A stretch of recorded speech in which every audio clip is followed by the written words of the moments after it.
South ఇండియాలోనే అతి తక్కువ ధరలకే రత్నాలందించే ఏకైక సంస్థ 6JVR. ఈసారి అసెంబ్లీలో ఒక ప్రత్యేక ఆకర్షణ ఉంటుంది.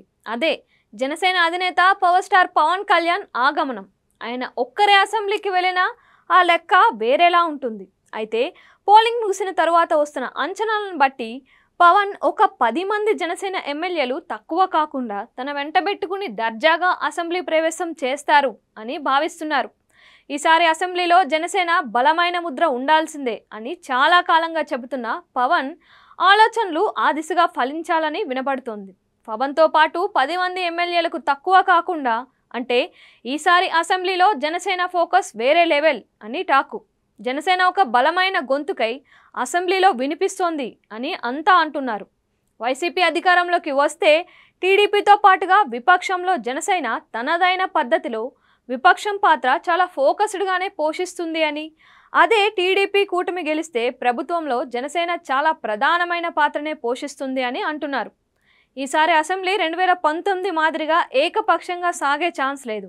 అలాగే 2014లో మాదిరిగా కేవలం 3 పార్టీలకే పరిమితమూ కాదు. 4వ పక్షంగా జనసేన తన ప్రభావాన్ని తప్పకుండా చూపిస్తుంది. అసెంబ్లీకి వెళ్ళి ప్రజా సమస్యలను ప్రస్తావిస్తాను, బలమైన ప్రజా గొంతుకును అవుతాను అని పవన్ అంటూ వచ్చారు.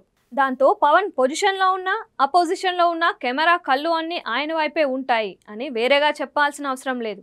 అదేవిధంగా పవన్ కూడా సీరియస్ పాలిటిక్స్ చేయడానికి రెడీ అవుతున్నారు. అలాగని ఆయన సినిమాలు పక్కన పెట్టేస్తారా అంటే వాటిని చేస్తూనే రాజకీయాలకు మరింత సమయం కేటాయిస్తాను అని అంటున్నారు.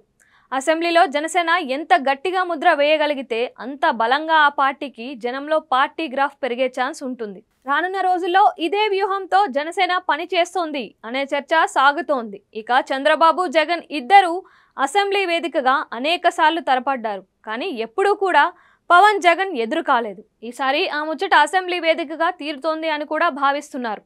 చాలా మంది చూసేది కూడా ఆ అరుదైన సన్నివేశం కోసమే. పవన్ జగన్ మధ్య మాటలు కానీ డిబేట్స్ కానీ ఎలా ఉండబోతున్నాయి అన్నది కూడా ఆసక్తికరమైన అంశమే.